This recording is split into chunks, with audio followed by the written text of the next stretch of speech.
Saudara-saudari yang terkasih, selamat berjumpa bersama saya, Romo Tony. Masa Prapaskah sudah semakin mendekat. Rabu Abu juga sebentar lagi akan kita rayakan. Maka saya mau mengajak saudara-saudari sekalian, umat Katolik, mari kita sebelum memasuki Rabu Abu, mari kita merenung sejenak, kita refleksi sejenak, supaya kita mampu menyelami, mendalami makna Prapaskah yang kemudian akan membuat kita sampai kepada makna dari kebangkitan Kristus pada masa Paskah nanti. Permenungan akan saya ambil dari Injil Matius bab 6 ayat 1 sampai 6, dilanjutkan ayat 16 sampai 18. Mari saya ajak kita semua untuk membuka kitab suci kita. Saya akan membacakan untuk Anda sekalian. Ingatlah, jangan kamu melakukan kewajiban agamamu di hadapan orang supaya dilihat mereka. Karena jika demikian, kamu tidak beroleh upah dari Bapamu yang di surga. Jadi apabila engkau memberi sedekah, janganlah engkau mencanangkan hal itu seperti yang dilakukan oleh orang-orang munafik di rumah-rumah ibadat dan di lorong-lorong, supaya mereka dipuji orang. Aku berkata kepadamu, sesungguhnya mereka sudah mendapat upahnya. Tetapi jika engkau memberi sedekah, janganlah diketahui dengan tangan kirimu apa yang diperbuat tangan kananmu. Hendaklah sedekahmu itu diberikan dengan tersembunyi, maka Bapamu yang melihat yang tersembunyi akan membalasnya kepadamu. Dan apabila kamu berdoa, janganlah berdoa seperti orang munafik. Mereka suka mengucapkan doanya dengan berdiri di depan rumah-rumah ibadat dan pada tikungan-tikungan jalan raya, supaya mereka dilihat orang. Aku berkata kepadamu, sesungguhnya mereka sudah mendapat upahnya. Tetapi jika engkau berdoa, masuklah ke dalam kamarmu, tutuplah pintu dan berdoalah kepada Bapamu yang ada di tempat tersembunyi. Maka Bapamu yang melihat yang tersembunyi akan membalasnya kepadamu. Dan apabila kamu berpuasa, janganlah muram mukamu seperti orang munafik. Mereka mengubah air mukanya supaya orang melihat bahwa mereka sedang berpuasa. Aku berkata kepadamu, sesungguhnya mereka sudah mendapat upahnya. Tetapi apabila engkau berpuasa, minyakilah kepalamu dan cucilah mukamu, supaya jangan dilihat orang bahwa engkau sedang berpuasa, melainkan hanya oleh Bapamu yang ada di tempat tersembunyi. Maka Bapamu yang melihat yang tersembunyi akan membalasnya kepadamu. Demikianlah Injil Tuhan. Terpujilah Kristus. Saudara-saudari yang terkasih dalam Kristus, Rabu Abu itu menjadi sebuah tradisi yang penting dalam gereja Katolik. Melalui Rabu Abu, gereja sebenarnya sedang mempersiapkan umat sekalian untuk dapat memasuki suatu peristiwa mati raga. Kita berpantang dan berpuasa demi kita bisa merayakan inti iman kita, sengsara, wafat, dan kebangkitan Kristus. Itu inti iman dari Katolik. Dan menerima abu seperti yang biasa akan dilakukan oleh orang-orang Katolik, datang ke gereja pada hari Rabu Abu, kemudian dia akan menerima abu pada dahinya. Atau sekarang pada masa corona tidak ada penerimaan abu pada dahi, tetapi abu itu ditaburkan di atas kepala. Dan juga ketika ditaburkan, imam akan berkata, bertobatlah dan percayalah kepada Injil. Abu menjadi simbol pertobatan, abu menjadi simbol penyesalan. Nah, tradisi menggunakan abu itu adalah tradisi yang berasal dari bangsa Israel. Kalau Anda baca dalam kitab suci, akan ada banyak tokoh-tokoh yang ternyata mengungkapkan rasa penyesalannya, pertobatannya dengan menggunakan abu. Ada tokoh yang ternyata meletakkan abu pada tubuhnya, atau menaruh abu pada kepalanya, atau juga ada tokoh yang kemudian duduk di atas abu sebagai tanda pertobatan, sebagai tanda penyesalan. Maka abu seharusnya mengingatkan kita sekalian umat beriman bahwa kita berasal dari debu dan kita akan kembali menjadi debu. Bacaan yang tadi kita dengar itu supaya tidak bisa memberi inspirasi bagi kita sekalian untuk memasuki masa prapaskah ini, sehingga kita bisa punya bekal kemudian untuk menyongsong kebangkitan Kristus pada hari raya Paskah yang menjadi inti dari iman Katolik.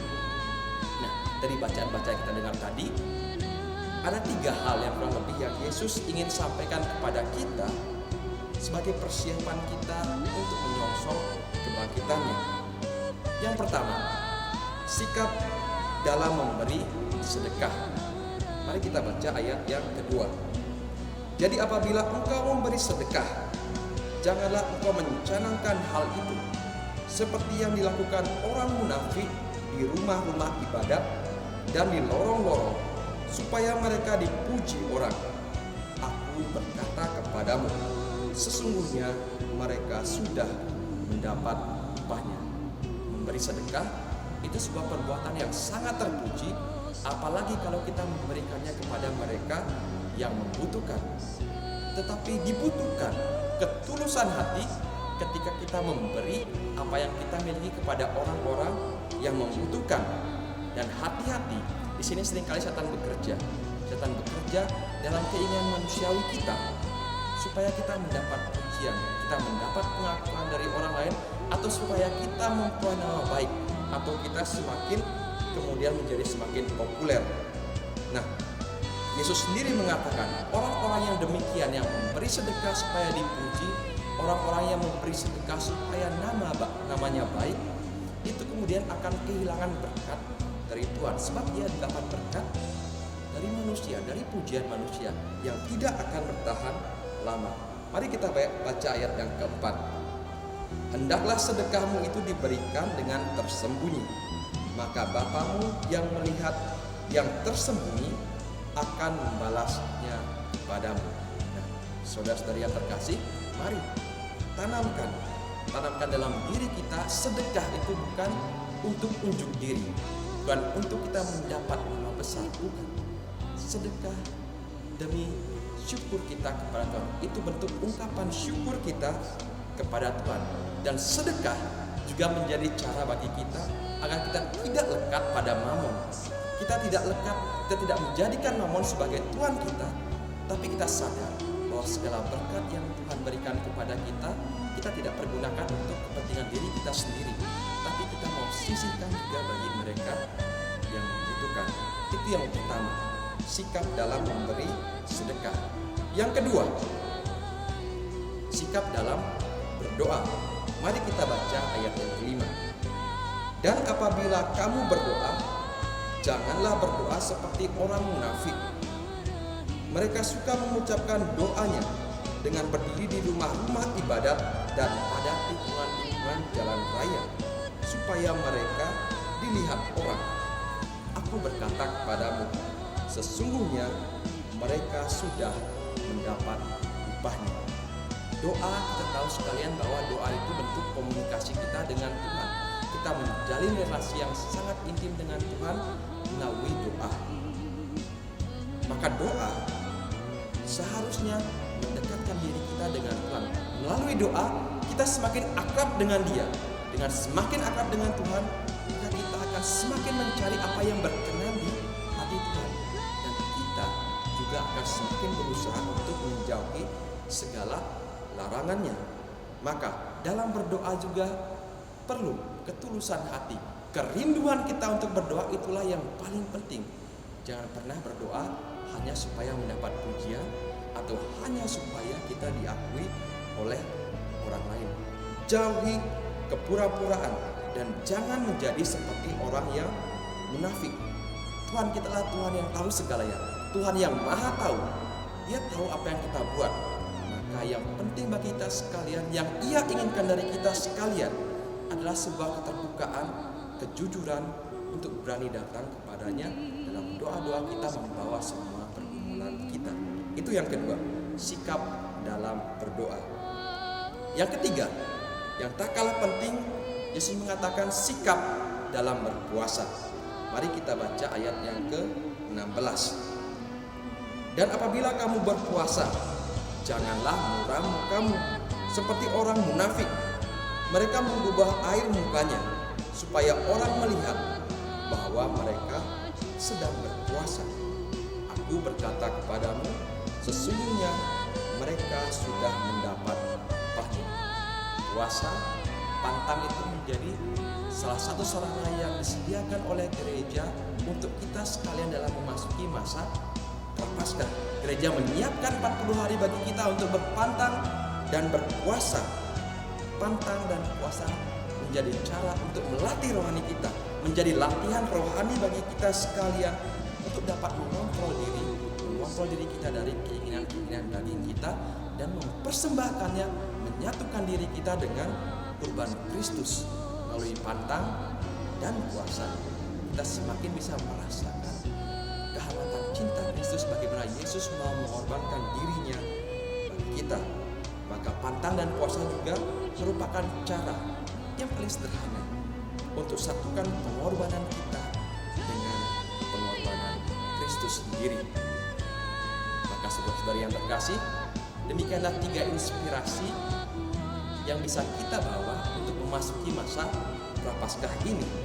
Sikap dalam memberi sedekah, sikap dalam berdoa, dan juga sikap dalam berpuasa. Mari juga saya mengajak kita sekalian untuk menjaga kesehatan kita, khususnya di masa pandemi corona ini. Semoga Tuhan memberkati Anda sekalian dengan kesehatan, dan kita dalam masa Prapaskah ini semakin giat dalam doa-doa kita, semakin mendekatkan diri kita dengan sabda Tuhan, dan akhirnya kita semakin diberkati oleh Tuhan. Semoga Tuhan memberkati kita.